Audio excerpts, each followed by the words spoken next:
বিসমিল্লাহির রহমানির রহিম। সূরা আল আ'লা। নামকরণ। প্রথম আয়াতে উপস্থাপিত আ'লা শব্দটিকে এর নাম গণ্য করা হয়েছে। নাজিলের সময়কাল। এর আলোচ্য বিষয় থেকে জানা যায় এটি একেবারে প্রথম দিকে অবতীর্ণ সূরাগুলোর অন্যতম। ষষ্ঠ আয়াতে আমি তোমাকে পড়িয়ে দেব, তারপর তুমি আর ভুলবে না, এই বাক্যটিও এ কথা জানিয়ে দিচ্ছে যে এটি এমন এক সময়ে অবতীর্ণ হয়েছিল যখন রাসূলুল্লাহ সাল্লাল্লাহু আলাইহি ওয়াসাল্লাম ভালোভাবে ওহী আয়ত্ত করার অভ্যাস গড়ে তুলতে পারেননি এবং ওহী নাজিলের সময় তার কোনো শব্দ ভুলে যাবেন বলে তিনি আশঙ্কা করতেন। এই আয়াতের সাথে যদি সূরা তহার 114 নং আয়াত ও সূরা কিয়ামার 16 থেকে 19 আয়াতগুলোকে মিলিয়ে পড়া হয় এবং তিনটি সূরার সংশ্লিষ্ট আয়াতগুলোর বর্ণনা ভঙ্গি ও পরিবেশ পরিস্থিতি বিশ্লেষণ করা হয়, তাহলে এখানে উল্লেখিত ঘটনাবলীকে নিম্নোক্তভাবে সাজানো যায়। সর্বপ্রথম নবী সাল্লাল্লাহু আলাইহি ওয়াসাল্লামকে নিশ্চয়তা দান করা হয়েছে যে তুমি চিন্তা করো না, আমি এ বাণী তোমাকে পড়িয়ে দেব এবং তুমি আর ভুলে যাবে না। তারপর বেশ কিছুকাল পরে যখন সূরা কিয়ামা নাজিল হতে থাকে তখন তিনি অবচেতনভাবে ওহীর শব্দগুলো পুনরাবৃত্তি করতে থাকেন। তখন বলা হয়, হে নবী, এই ওহী দ্রুত মুখস্থ করার জন্য নিজের জিহ্বা সঞ্চালন করো না, এগুলো মুখস্থ করানো ও পড়িয়ে দেওয়ার দায়িত্ব আমার। কাজেই যখন আমরা এগুলো পড়ি তখন তুমি এর পড়া মনোযোগ সহকারে শুনতে থাকো, তারপর এর মানে বুঝিয়ে দেওয়ার দায়িত্ব আমার। শেষবার সূরা তহা নাজিলের সময় মানবিক দুর্বলতার কারণে নবী সাল্লাল্লাহু আলাইহি ওয়াসাল্লাম আবার এই পরপর নাজিল হওয়া 113টি আয়াতের কোনো অংশ স্মৃতি থেকে উধাও হয়ে যাবার আশঙ্কা করেন, ফলে তিনি সেগুলো স্মরণ রাখার চেষ্টা করতে থাকেন। এর ফলে তাকে বলা হয়, আর কোরআন পড়ার ব্যাপারে তাড়াহুড়া করো না যতক্ষণ পর্যন্ত তোমার কাছে এর ওহী সম্পূর্ণরূপে পৌঁছে না যায়। এরপর আর কখনো এমনটি ঘটেনি। নবী সাল্লাল্লাহু আলাইহি ওয়াসাল্লাম আর কখনো এই ধরনের আশঙ্কা করেননি, কারণ এই তিনটি জায়গা ছাড়া কোরআনের আর কোথাও এই ব্যাপারে কোনো ইঙ্গিত নেই। বিষয়বস্তু ও মূল বক্তব্য। এই ছোট্ট সূরাটিতে তিনটি বিষয়বস্তুর অবতারণা করা হয়েছে। 1. তাওহীদ। 2. নবী সাল্লাল্লাহু আলাইহি ওয়াসাল্লামকে উপদেশ দান। 3. আখিরাত। তাওহীদের শিক্ষাকে প্রথম আয়াতের একটি বাক্যের মধ্যেই সীমিত করে দেয়া হয়েছে।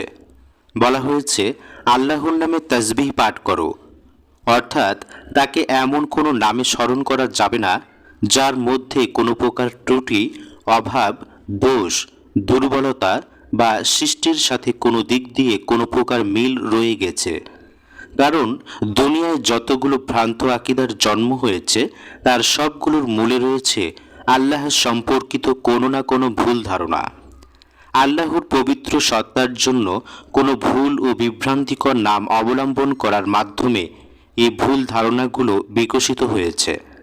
কাজেই আকীদা সংশোধনের জন্য সর্বপ্রথম প্রয়োজন হচ্ছে মহান আল্লাহকে কেবলমাত্র তার উপযোগী, পূর্ণ গুণান্বিত ও সর্বাঙ্গ সুন্দর নামে স্মরণ করতে হবে।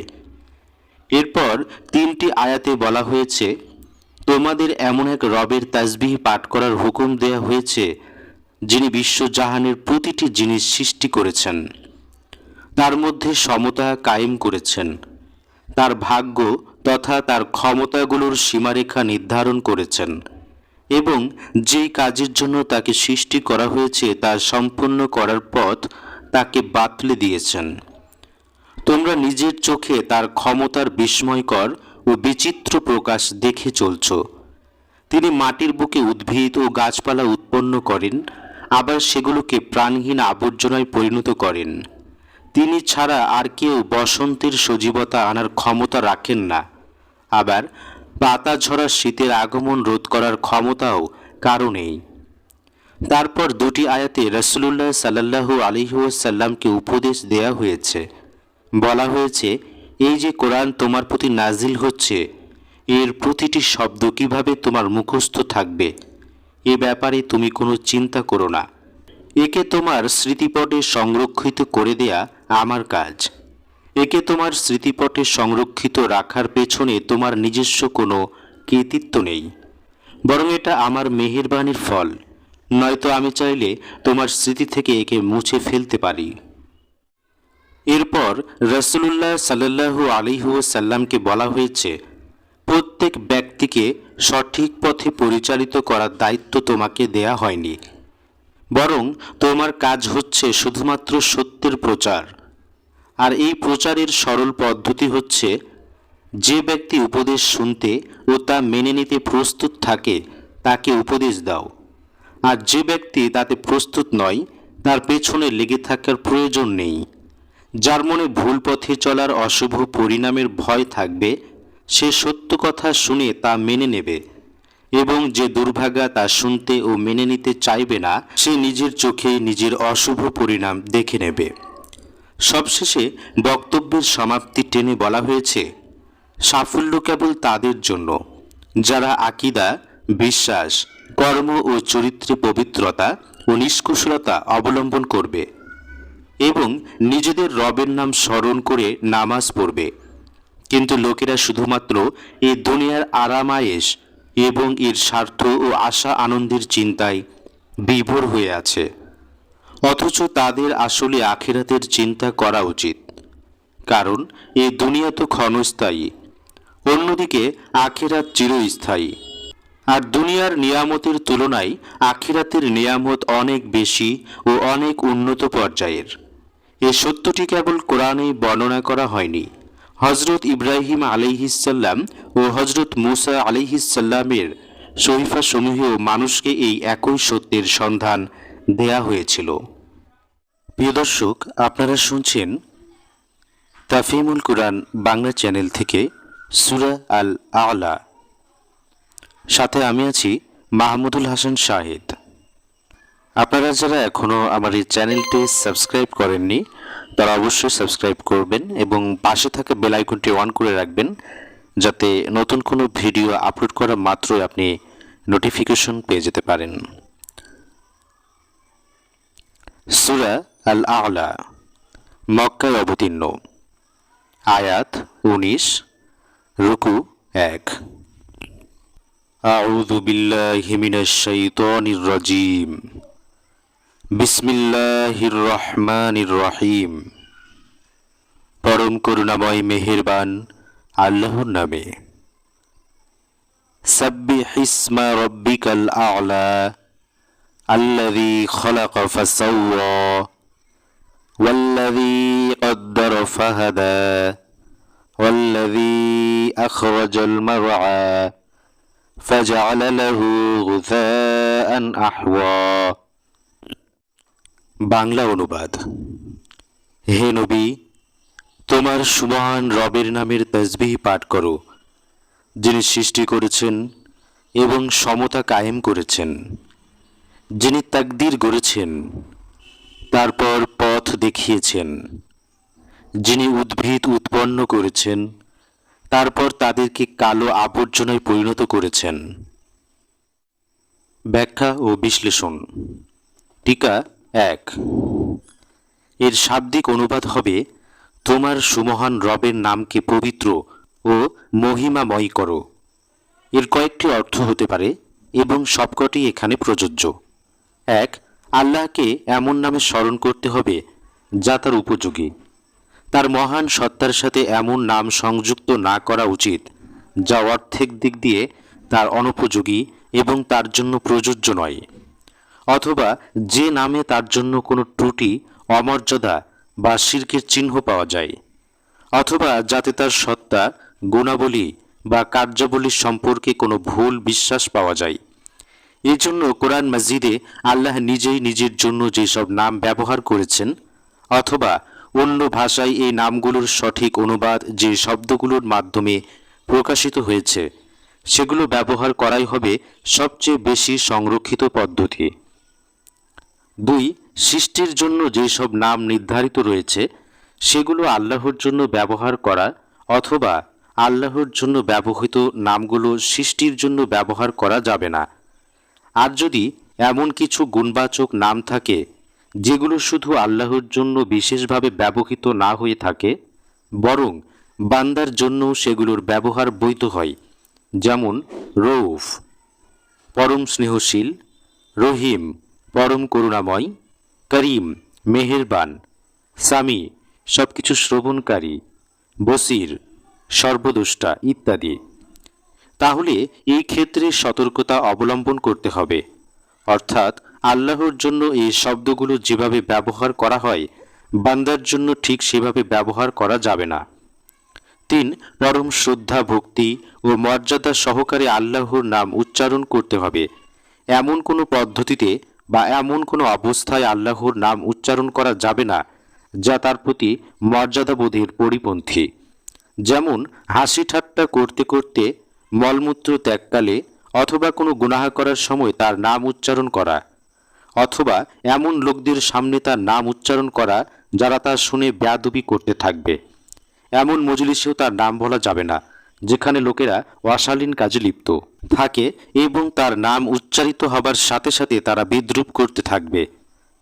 আবার এমন অবস্থাও তার পবিত্র নাম মুখে আনা যাবে না যখন আশঙ্কা করা হবে যে শ্রোতা তার নাম শুনে বিরক্তি প্রকাশ করবে। ইমাম মালিকের জীবন ইতিহাসে এ কথা উল্লেখিত হয়েছে যে কোনো প্রার্থী তার কাছে কিছু চাইলে তিনি যদি তাকে তা দিতে না পারতেন, তাহলে সাধারণ লোকদের মতো আল্লাহ তোমাকে দেবেন এই কথা না বলে অন্য কোনোভাবে নিজের অক্ষমতা প্রকাশ করতেন। লোকেরা এর কারণ জিজ্ঞেস করলে তিনি বলেন, প্রার্থীকে কিছু না দিয়ে অক্ষমতা প্রকাশ করলে আসলে তার মনে বিরক্তি ও ক্ষোভের সঞ্চার হয়। এ অবস্থায় আল্লাহর নাম নেয়া আমি সঙ্গত মনে করি না, কারণ সে বিরক্তি ও ক্ষোভের সাথে আল্লাহর নাম শুনবে। হাদিস গ্রন্থসমূহে হজরত উকবা ইবনে আমির জুহানি রাদিয়াল্লাহু তাআলা আনহু থেকে রেওয়ায়াতে উদ্ধৃত হয়েছে। তাতে বলা হয়েছে, রাসূলুল্লাহ সাল্লাল্লাহু আলাইহি ওয়াসাল্লাম এই আয়াতের ভিত্তিতে সিজদায় পড়ার হুকুম দিয়েছিলেন, আর রুকুতে তিনি সুবহানা রব্বিয়াল আযীম পড়ার যে নির্দেশ দিয়েছিলেন তার ভিত্তি ছিল সূরা ওয়াকিয়ার শেষ আয়াতটি। মুসনাদে আহমদ, আবু দাউদ, ইবনে মাজাহ, ইবনে হিবান, হাকিম ইবনুল মুনজির। টিকা 2। অর্থাৎ পৃথিবী থেকে আকাশ পর্যন্ত সমগ্র বিশ্বজাহানের প্রত্যেকটি জিনিস সৃষ্টি করেছেন, আর যে জিনিসই সৃষ্টি করেছেন তাকে সঠিক ও সুঠাম দেহসৌষ্ঠব দান করেছেন, তার মধ্যে ভারসাম্য ও শক্তির অনুপাত সঠিকভাবে প্রতিষ্ঠিত করেছেন, তাকে এমন আকৃতি দান করেছেন যে তার জন্য এর চেয়ে ভালো আকৃতির কল্পনাই করা যেতে পারে না। এই কথাটিকে সূরা আস-সাজদায় নিম্নোক্তভাবে বলা হয়েছে, তিনি প্রত্যেকটি জিনিসকে চমৎকার তৈরি করেছেন। এভাবে দুনিয়ার প্রত্যেকটি জিনিসের যথোপযোগী ও যথা অনুপাতে সৃষ্টি হওয়াটাই এই কথা সুস্পষ্টভাবে প্রমাণ করে যে কোনো এক মহাবিজ্ঞ স্রষ্টা এসব কিছু সৃষ্টি করেছেন। কোনো আকস্মিক ঘটনাক্রমে অথবা বহু স্রষ্টার কর্মতৎপরতার বিশ্বজাহানের এই অসংখ্য অংশের সৃষ্টিতে এই ধরনের সুষ্ঠু রুচিশীলতা এবং সামগ্রিকভাবে এদের সবার অংশের সম্মিলনে বিশ্বজাহানে এই ধরনের শোভা ও সৌন্দর্য সৃষ্টি হওয়া সম্ভবপর নয়। টিকা 3। অর্থাৎ প্রতিটি জিনিস সৃষ্টি করার আগে দুনিয়ায় তাকে কি কাজ করতে হবে, এই কাজ করার জন্য তাকে কতটুকু সময় দেওয়া হবে, তার আকার আকৃতি কেমন হবে, তার মধ্যে কি কি গুণাবলী থাকবে, তার স্থান কোথায় হবে, তার জন্য প্রতিষ্ঠা ও স্থায়িত্ব এবং কাজের জন্য কি কি সুযোগ সুবিধা ও উপায় উপকরণ সরবরাহ করা হবে, কখন সে অস্তিত্ব লাভ করবে, নিজের অংশের কাজটুকু সে কত দিনে সম্পূর্ণ করবে এবং কবে কিভাবে সে খতম হয়ে যাবে, এই সব কিছুই ঠিক করে দিয়েছেন। এই সমগ্র পরিকল্পনাটির সামগ্রিক নাম হচ্ছে তাকদীর। বিশ্বজাহানের প্রতিটি জিনিসের জন্য এবং সামগ্রিকভাবে সমগ্র বিশ্বজাহানের জন্য মহান আল্লাহ এই তাকদীর গড়েছেন। এর অর্থ হচ্ছে কোনো রকম পূর্ব পরিকল্পনা ছাড়াই এমনই হঠাৎ উদ্দেশ্যহীনভাবে এই সৃষ্টিকর্ম সম্পন্ন হয়নি, বরং স্রষ্টার সামনে এর জন্য একটি পূর্ণ পরিকল্পনা ছিল। সবকিছুই সেই পরিকল্পনা অনুযায়ী সম্পূর্ণ হচ্ছে। টিকা 4। অর্থাৎ কোনো জিনিসকে কেবলমাত্র সৃষ্টি করেই ছেড়ে দেননি, বরং যে জিনিসকে যে কাজের জন্য সৃষ্টি করেছেন তাকে সেই কাজ করার পদ্ধতিও বাতলিয়ে দিয়েছেন। অন্য কথায় তিনি শুধুমাত্র স্রষ্টাই নন, পথ প্রদর্শকও। যে জিনিসটিকে তিনি যে মর্যাদার অধিকারী করে সৃষ্টি করেছেন তাকে তার উপযোগী পথ নির্দেশনা দেবার এবং তার জন্য শোভনীয় উপায়ে পথ দেখাবার দায়িত্ব তিনি নিজেই গ্রহণ করেছেন। পৃথিবী, চন্দ্র, সূর্য, গ্রহ ও তারকাকে তিনি এক ধরনের পথ দেখিয়েছেন। সে পথে তারা চলছে এবং তাদের উপর যে কাজের দায়িত্ব অর্পিত হয়েছে তা সম্পাদন করা হচ্ছে। আর এক ধরনের পথ নির্দেশনা দিয়েছেন পানি, বায়ু, আলো, জড় পদার্থ ও খনিজ পদার্থকে। সেই অনুযায়ী যেই কাজের জন্য তাদেরকে সৃষ্টি করা হয়েছে ঠিক সেই কাজই তারা করে যাচ্ছে। উদ্ভিদকে অন্য এক ধরনের পথ নির্দেশনা দিয়েছেন। সেই অনুযায়ী তারা মাটির অভ্যন্তরে নিজেদের শিকড় বিস্তার করছে ও মাটির বুক চিরে অঙ্কুরিত হচ্ছে। যেখানে যেখানে আল্লাহ তাদের জন্য খাদ্য সৃষ্টি করে রেখেছেন সেখান থেকে তা আহরণ করছে। কাণ্ড ও শাখা প্রশাখা বিস্তার করছে, পাতা ও ফুলে ফলে সুশোভিত হচ্ছে এবং তাদের প্রত্যেকের জন্য যে কাজ নির্ধারিত করা হয়েছে তা করে যাচ্ছে। এক ধরনের পথ নির্দেশনা দিয়েছেন স্থলভাগ, জলভাগ ও শূন্যে উড্ডয়নশীল অসংখ্য প্রজাতির এবং তাদের প্রত্যেকটি প্রাণীর জন্য। প্রাণীদের জীবন যাপন এবং তাদের কার্যকলাপে এর বিস্ময়কর ও সুস্পষ্ট প্রকাশ ঘটেছে। এমনকি একজন নাস্তিকও অবশেষে একথা মানতে বাধ্য হয় যে বিভিন্ন ধরনের প্রাণীরা এমন কিছু নৈসর্গিক জ্ঞানের অধিকারী হয় যা মানুষ তার ইন্দ্রিয় তো দূরের কথা নিজের যন্ত্রপাতির সাহায্যেও অর্জন করতে পারে না। তারপর মানুষের জন্য রয়েছে আবার দুটি আলাদা ধরনের পথ নির্দেশনা। তার মধ্যে যে দুই ধরনের অবস্থা বিরাজ করছে তার সাথে সামঞ্জস্য রেখে এই পথ নির্দেশনা দেয়া হয়েছে। এক ধরনের পথ নির্দেশনার সম্পর্ক রয়েছে মানুষের জৈবিক জীবনের সাথে। এরই বদৌলতে প্রতিটি মানব শিশু ভূমিষ্ঠ হবার সাথে সাথেই দুধ পান করা শিখে নেয়। এরই মাধ্যমে মানুষের চোখ, নাক, কান, হৃদয়, মস্তিষ্ক, যকৃত, হৃৎপিণ্ড, কলিজা, ফুসফুস, পাকস্থলী, অন্ত্র, স্নায়ু, শিরা, উপশিরা সবকিছু যার যার কাজ করে যাচ্ছে। এ ব্যাপারে মানুষ সচেতন থাক বা নাই থাক তাতে কিছু আসে যায় না। তারই ইচ্ছা ও অনিচ্ছায় সাথে এই অঙ্গ প্রত্যঙ্গগুলোর কাজের কোনো সম্পর্ক নেই।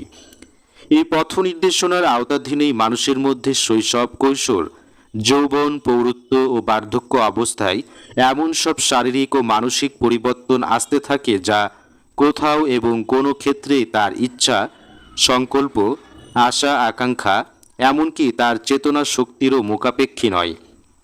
দ্বিতীয় পথ নির্দেশনাটির সম্পর্কে হচ্ছে মানুষের বুদ্ধি ও চেতনাগত জগতের সাথে। চেতনাহীন জগতের পথ নির্দেশনা থেকে এর ধরন সম্পূর্ণ আলাদা, কারণ জীবনের এ বিভাগে মানুষকে এক ধরনের স্বাধীন কর্মক্ষমতা দান করা হয়েছে, যার ফলে যে ধরনের পথ নির্দেশনা স্বাধীন কর্মক্ষমতাবিহীন জীবনের উপযোগী তা এ বিভাগের জন্য মোটেও উপযোগী নয়। এ দ্বিতীয় পর্যায়ের পথ নির্দেশনাটি থেকে মুখ ফিরিয়ে নেবার জন্য মানুষ যতই চেষ্টা করুক এবং যতই যুক্তিতর্কের আশ্রয় নিক না কেন, যে স্রষ্টা এই সমগ্র বিশ্বজাহানে প্রতিটি জিনিসকে তার আকৃতি, প্রকৃতি ও অবস্থা অনুযায়ী পথ নির্দেশনা দেবার ব্যবস্থা করেছেন, তিনি মানুষকে এই দুনিয়ায় স্বাধীনভাবে সব জিনিস ভোগ ব্যবহার করার ক্ষমতা দিয়েছেন ঠিকই, কিন্তু এই ক্ষমতা ব্যবহারের সঠিক ও ভ্রান্ত পদ্ধতি কী হতে পারে তা তাকে জানিয়ে দেননি। একথা অবশ্য মেনে নেবার কোনো কারণ নেই। টিকা 5। মূলে মারআ শব্দ ব্যবহৃত হয়েছে। তৃণভোগ প্রাণীদের খাদ্যের জন্য এই শব্দটি ব্যবহৃত হয়ে থাকে, কিন্তু আয়াতের পরবর্তী আলোচনা থেকে বোঝা যায় এখানে কেবল উদ্ভিদজাত খাদ্যের কথা বলা হয়নি, বরং মাটিতে উৎপন্ন সব ধরনের উদ্ভিদের কথাই বলা হয়েছে। টিকা 6। অর্থাৎ তিনি কেবল বসন্তকালের আগমন ঘটান না, শীতেরও আগমন ঘটান। তোমাদের চোখ তার উভয় প্রকার ক্ষমতার প্রকাশই দেখছে। একদিকে তিনি সবুজ শ্যামল বৃক্ষলতায় ভরে দেন, তাদের তরতাজা শ্যামল শোভা দেখে মন আনন্দে ভরে ওঠে। আবার অন্যদিকে এই বৃক্ষলতাকে তিনি শুষ্ক শ্রীহীন করে কালো জঞ্জালে পরিণত করেন। এগুলো বাতাসে উড়ে বেড়ায় এবং বন্যার স্রোতে খড়কুটের মতো ভেসে যায়। তাই এই দুনিয়ায় কোনো ব্যক্তির এই ভুল ধারণা করা উচিত নয় যে সে এখানে কেবল বসন্তকালই দেখবে, শীতের সাথে তার সাক্ষাৎই হবে না। এই একই বক্তব্য কোরআন মাজিদের বিভিন্ন জায়গায় অন্যভাবে উপস্থাপিত হয়েছে। যেমন দেখুন সূরা ইউনুস আয়াত 24, সূরা কাহাফ 45 আয়াত এবং সূরা হাদীদ 20 নং আয়াত। سنقرئك فلا تنسى إلا ما شاء الله إنه يعلم الجهر وما يخفى ونيسرك لليسرى فذكر إن نفعت الذكرى سيذكر من يخشى ويتجنبها الأشقى الذي يصلى النار الكبرى ثم لا يموت فيها ولا يحيا। বাংলা অনুবাদ। আমি তোমাকে পড়িয়ে দেব, তারপর তুমি আর ভুলবে না। তবে আল্লাহ যা চান তা ছাড়া, তিনি জানেন প্রকাশ্য এবং যা কিছু গোপন আছে তাও। আর আমি তোমাকে সহজ পথের সুযোগ সুবিধা দিচ্ছি। কাজেই তুমি উপদেশ দাও, যদি উপদেশ উপকারী হয়। যে ভয় করে সে উপদেশ গ্রহণ করে নেবে, আর তার প্রতি অবহেলা করবে নিতান্ত দুর্ভাগাই। যে বৃহৎ আগুনে প্রবেশ করবে, তারপর সেখানে মরবেও না, বাঁচবেও না। টিকা 7। হাকেম হজরত সাদ ইবনে আবি ওয়াক্কাস রাদিয়াল্লাহু তাআলা আনহু থেকে এবং ইবনে মারদুইয়া হজরত আবদুল্লাহ ইবনে আব্বাস রাদিয়াল্লাহু তাআলা আনহু থেকে হাদিস বর্ণনা করেছেন। তারা বলেন, রাসূলুল্লাহ সাল্লাল্লাহু আলাইহি ওয়াসাল্লাম ভুলে যাবার ভয়ে কোরআনের শব্দগুলোর পুনরাবৃত্তি করতে থাকতেন। মুজাহিদ ও কালবি বলেন, জিবরিল ওহী শুনিয়ে শেষ করার আগেই ভুলে যাবার আশঙ্কায় রাসূলুল্লাহ সাল্লাল্লাহু আলাইহি ওয়াসাল্লাম গোড়ার দিক থেকে আবার পড়তে শুরু করতেন। এ কারণে আল্লাহ তাকে নিশ্চয়তা দিয়ে বলেন, ওহী নাজিলের সময় তুমি নীরবে শুনতে থাকো, আমি তোমাকে তা এমনভাবে পড়িয়ে দেব যার ফলে চিরকালের জন্য তোমার মুখস্থ হয়ে যাবে। এর কোনো একটি শব্দ তুমি ভুলে যাবে, এ ভয় করো না। এ নিয়ে তৃতীয়বার রাসূলুল্লাহ সাল্লাল্লাহু আলাইহি ওয়াসাল্লামকে ওহী আয়ত্ত করার পদ্ধতি শেখানো হয়। এর আগে আরও দুবার সূরা তহার 114 আয়াতে এবং সূরা কিয়ামার 16 থেকে 19 আয়াতে এর আলোচনা এসেছে। এই আয়াত থেকে এসব প্রমাণিত হয়, কোরআন যেমন মুজিজা হিসেবে নবী সাল্লাল্লাহু আলাইহি ওয়াসাল্লামের উপর নাজিল করা হয়েছিল, ঠিক তেমনি মুজিজা হিসেবেই তার প্রতিটি শব্দ তার স্মৃতিতে সংরক্ষিত করে দেয়া হয়েছিল। এর কোনো একটি শব্দ তিনি ভুলে যাবেন, অথবা একটি শব্দের জায়গায় তার সামর্থক অন্য একটি শব্দ তার মুবারক কণ্ঠ থেকে উচ্চারিত হবে, এই ধরনের সকল সম্ভাবনার পথই বন্ধ করে দেয়া হয়েছিল। টিকা 8। এই বাক্যটির দুটি অর্থ হতে পারে। 1, সমগ্র কোরআনের প্রতিটি শব্দ তোমার স্মৃতিতে সংরক্ষিত হয়ে যাবার পেছনে তোমার নিজের শক্তির কোনো কৃতিত্ব নেই, বরং এটি আল্লাহর মেহেরবানি এবং তার তৌফিকের ফল। নয়তো আল্লাহ চাইলে এগুলো তোমার স্মৃতি থেকে উধাও করে দিতে পারেন। এই বক্তব্যটি কোরআনের অন্যত্র নিম্নোক্তভাবে বলা হয়েছে, আমি চাইলে ওহীর মাধ্যমে তোমাকে যা কিছু দিয়েছি সব ছিনিয়ে নিতে পারি। বনী ইসরাইল আয়াত 86। 2, কখনো সাময়িকভাবে তোমার ভুলে যাওয়া এবং কোনো আয়াত বা শব্দ তোমার কোন সময় ভুলে যাওয়া এই ওয়াদার ব্যতিক্রম। যে ব্যাপারে ওয়াদা করা হয়েছে তা হচ্ছে এই যে তুমি স্থায়ীভাবে কোরআনের কোনো শব্দ ভুলে যাবে না। সহিহ বুখারীর নিম্নোক্ত হাদিসটিকে এই অর্থের সমর্থনে পেশ করা যেতে পারে। একবার ফজরের নামাজে রাসূলুল্লাহ সাল্লাল্লাহু আলাইহি ওয়াসাল্লাম সূরা পড়ার সময় মাঝখানে একটি আয়াত বাদ দিয়ে যান। নামাজের পর হযরত উবাই ইবনে কাব রাদিয়াল্লাহু তাআলা আনহু এই আয়াতটি মানসুখ রহিত হয়েছে কিনা জিজ্ঞেস করেন। জবাবে রাসূলুল্লাহ সাল্লাল্লাহু আলাইহি ওয়াসাল্লাম বলেন, আমি ভুলে গিয়েছিলাম। টিকা 9। এমনিতে এই শব্দগুলোর সাধারণভাবে ব্যবহৃত এবং তার অর্থ এই যে আল্লাহ গোপন ও প্রকাশ্য সবকিছুই জানেন। কিন্তু যে বক্তব্য প্রসঙ্গে এই কথাগুলো এখানে বলা হয়েছে তা সামনে রাখলে এর যা অর্থ দাঁড়ায় তা হচ্ছে, তুমি জিবরিল আলাইহিসসালামের সাথে সাথে যে কোরআন পড়ে চলেছ তা আল্লাহ জানেন এবং ভুলে যাবার ভয়ে যে এমনটি করছো তাও আল্লাহ জানেন। তাই তাকে নিশ্চয়তা দান করে বলা হচ্ছে, তোমার ভুলে যাবার কোনো সম্ভাবনা নেই। টিকা 10। সাধারণভাবে মুফাসসিরগণ এই দুটি বাক্যকে পৃথক পৃথক অর্থে গ্রহণ করেছেন।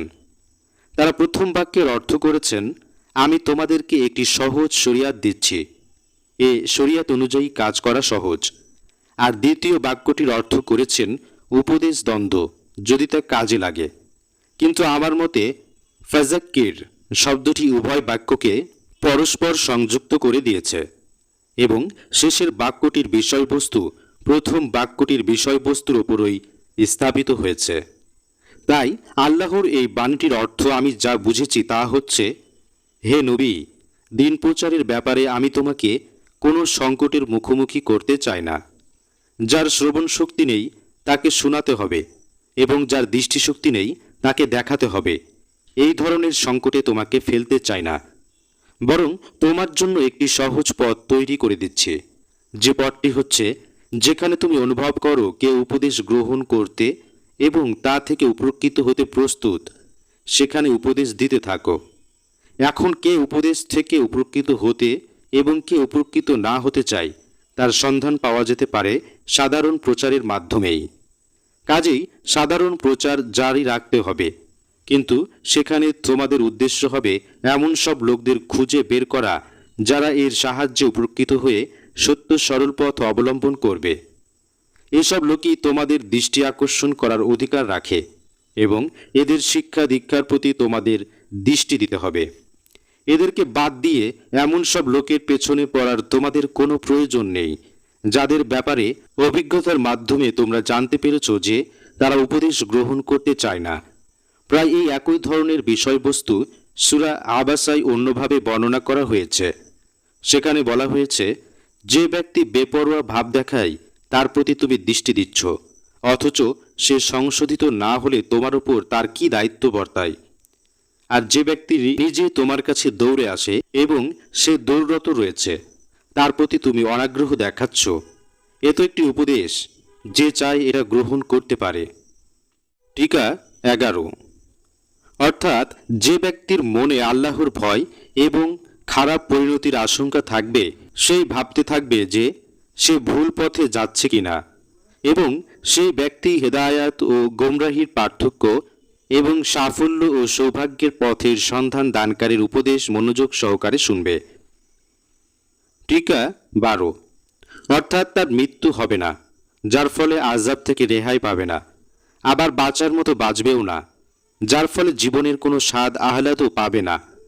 যারা আল্লাহ ও তার রাসূলের উপদেশ আদৌ গ্রহণ করেনি এবং মৃত্যুর পূর্ব মুহূর্ত পর্যন্ত কুফরি, শিরিক বা নাস্তিকতাবাদের উপর প্রতিষ্ঠিত ছিল, তারাই এ শাস্তি লাভ করবে। আর যারা মনের অভ্যন্তরে ঈমানকে পোষণ করে কিন্তু নিজেদের খারাপ কাজের দরুন জাহান্নামে নিক্ষিপ্ত হবে, তাদের সম্পর্কে হাদিসে বলা হয়েছে, তারা নিজেদের শাস্তি ভোগ করার পর আল্লাহ তাদের মৃত্যু দান করবেন, তারপর তাদের পক্ষে শাফায়াত কবুল করা হবে, তাদের অগ্নিদগ্ধ লাশ এনে জান্নাতের ঝর্ণার কিনারে ফেলে দেওয়া হবে। জান্নাতবাসীদের বলা হবে, ওদের উপর পানি ঢালো। বৃষ্টির পানি পেয়ে যেমন মৃত উদ্ভিদ জীবন্ত হয়ে ওঠে, ঠিক তেমনই জান্নাতের পানি পেয়ে তারাও জেগে উঠবে।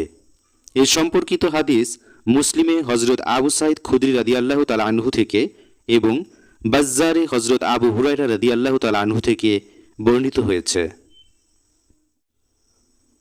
قد أفلح من تزكى وذكر اسم ربه فصلى بل تؤثرون الحياة الدنيا والآخرة خير وأبقى إن هذا لفي الصحف الأولى صحف إبراهيم وموسى। বাংলা অনুবাদ। সে সফলকাম হয়েছে যে পবিত্রতা অবলম্বন করেছে এবং নিজের রবের নাম স্মরণ করেছে, তারপর নামাজ পড়েছে। কিন্তু তোমরা দুনিয়ার জীবনকে প্রাধান্য দিয়ে থাকো, অথচ আখিরাত উৎকৃষ্ট ও স্থায়ী। পূর্বে অবতীর্ণ সহিফাগুলো এ কথাই বলা হয়েছিল, ইব্রাহিম ও মুসার সহিফায়ও। টিকা 13। পবিত্রতা অর্থ কুফর ও শিরিক ত্যাগ করে ঈমান আনা, অসৎ আচরণ ত্যাগ করে সদাচার অবলম্বন করা এবং অসৎ কাজ ত্যাগ করে সৎ কাজ করা। সফলতা বলতে পার্থিব সমৃদ্ধি বোঝানো হয়নি, বরং আসল ও সত্যিকার সফলতার কথা বোঝানো হয়েছে। এর সাথে পার্থিব সমৃদ্ধি অর্জিত হোক বা না হোক তাতে কিছু আসে যায় না।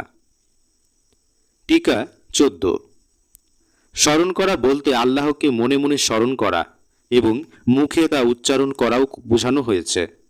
এই উভয়টি জিক্রুল্লাহ বা আল্লাহকে স্মরণ করার অন্তর্ভুক্ত হবে।